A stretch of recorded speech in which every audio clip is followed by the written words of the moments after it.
Naresto ang suspect sa pagtangay ng hindi bababa sa 20 motorsiklo sa Pampanga, Bulacan, Maynila at Quezon City.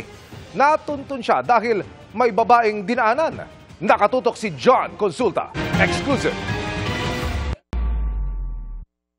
Sa kuha ng CCTV sa harap ng isang supermarket sa Tondo, Maynila, kita ang pasimpleng pagtangay ng suspect sa isang nakaparadang motorsiklo. Kakapasok lang noon ng mag-asawang biktima sa supermarket.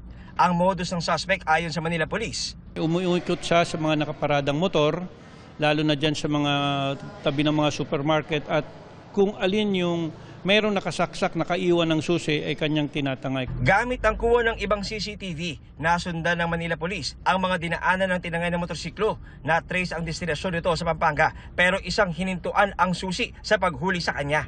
Sa lahat din ng dinaanan niya, at nagkaroon sila ng lead kung saan tumigil siya para kausapin yung kanyang ka-live-in partner. Doon na siya inabangan. Sa kanyang bahay sa Del Par, Maynila, naaresto ang 41 anyos na suspect. Base pa sa investigasyon ng MPD, naubusan na ng gasolina sa Giginto, Bulacan ang motorsiklong ninakaw sa Tondo, Maynila. Kaya iniwan ito ng suspect at muling nagnakaw ng isa pang motorsiklo.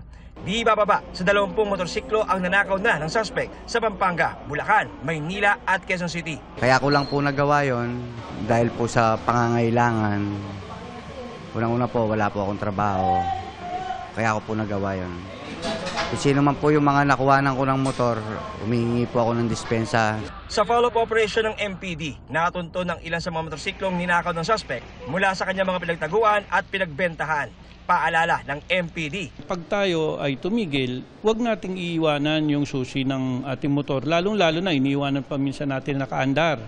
Kasi yung mga kawatan ay naghihintay lang yan ng pagkakataon. Para sa GMA Integrated News, John Consulta, nakatutok 24 oras.